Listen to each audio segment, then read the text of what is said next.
মহাবিশ্বের এক বিস্ময় ব্ল্যাক হোল বা কৃষ্ণগহ্বর আমাদের সাধারণ অভিজ্ঞতার বাইরে, যা এক অন্ধকারময় জগৎ যার মূল কেন্দ্রবিন্দু থেকে আলো নির্গত হয় না।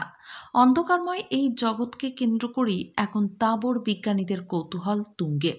সেখানেই আশার আলো দেখালেন এক বাঙালি বিজ্ঞানী, বর্তমানে যিনি আমেরিকার ক্যালিফোর্নিয়ার বাসিন্দা। তবে এই বাঙালি বিজ্ঞানীর শিকড় রয়েছে আসানসোল শিল্পাঞ্চলে। মহাবিশ্বের অন্ধকার জগৎ নিয়ে গবেষণায় তিনি দেখিয়েছেন আশার আলো। তার নাম তন্ময় চট্টোপাধ্যায়। জন্মসূত্রে তিনি রানীগঞ্জের বাসিন্দা। এখনও পরিবারের অন্য সদস্যরা থাকেন আসানসোলে, আর তন্ময়বাবু সস্ত্রীক থাকেন ক্যালিফোর্নিয়ায়। মা হয়ে তো আমি শুধু কাঁদছি, ওর বাবা তো দেখে যেতে পারলো না, বলো।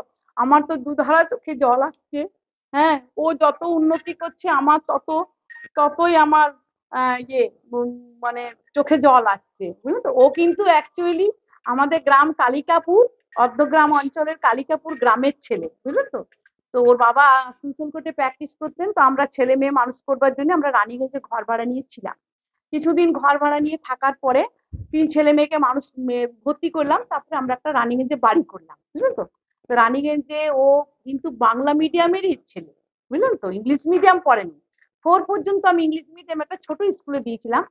তারপরে আমি হাই স্কুলে দিলাম। হাই স্কুলে কিন্তু ও মাধ্যমিক উচ্চ মাধ্যমিকে একদম ভালো রেজাল্ট করে, স্টার লেটার নিয়ে। হ্যাঁ, তারপরে ও বিএসসি ভর্তি করলাম আপনার টিডিবি কলেজে, কিন্তু টপার 40-64টা কলেজের মধ্যে ফার্স্ট হয়েছিল।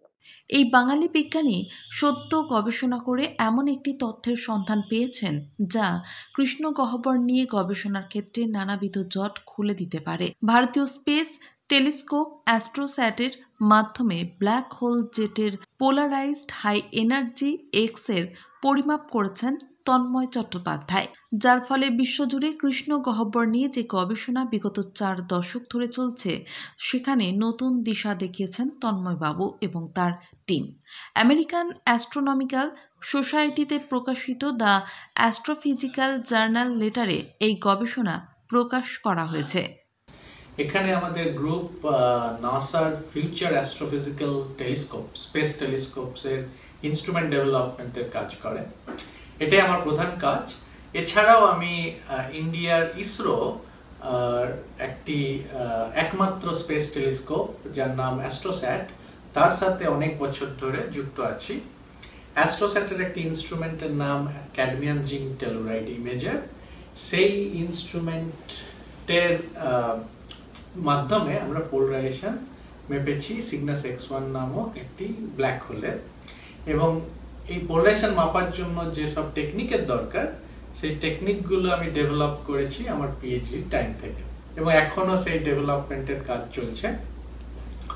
2015 সালে অ্যাস্ট্রোস্যাট লঞ্চ হওয়ার পরে সিগনাস X1 ব্ল্যাক হোল থেকে আমরা এক্স রে এবং গ্যামা রে ডাটা কালেক্ট করি, এবং সেই ডাটা থেকে এই টেকনিকগুলোর মাধ্যমে আমরা পোলারাইজেশন মাপতে পেরেছি রিসেন্টলি।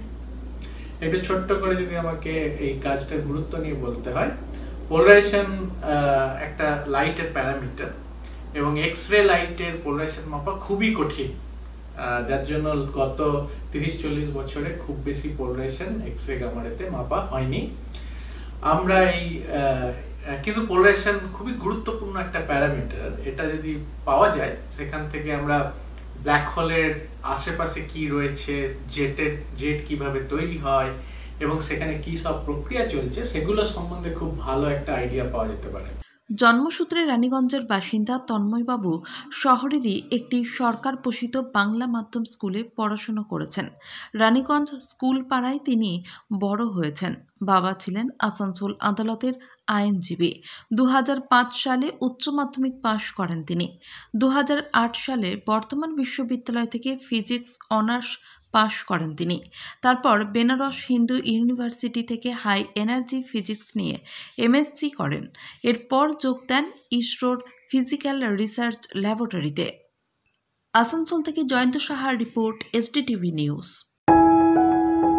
जब जीवन की हो नई शुरुआत तो श्री बालाजी फैशन है आपके साथ। ब्राइडल एथनिक वेयर के लिए आसनसोल में जाना माना नाम श्री बालाजी फैशन। दुल्हन के लिए खूबसूरत रंगों का लहंगा और आकर्षक गाउन, दुल्हन की बहन को खूबसूरत बनाए लहंगा फ्रॉक, दुल्हे के लिए मान्यवर के विविध रंगों वाले sherwani ethnic wear, fashionable men's suit से मिले दुल्हे के भाई को नया लुक, वेडिंग और पार्टी के लिए कढ़ाईदार बनारसी और सिल्क साड़ियाँ। तो देर किस बात की, आज ही आए श्री बालाजी फैशन, हर घर की पसंद, GT road opposite Subhash cinema, Asansol.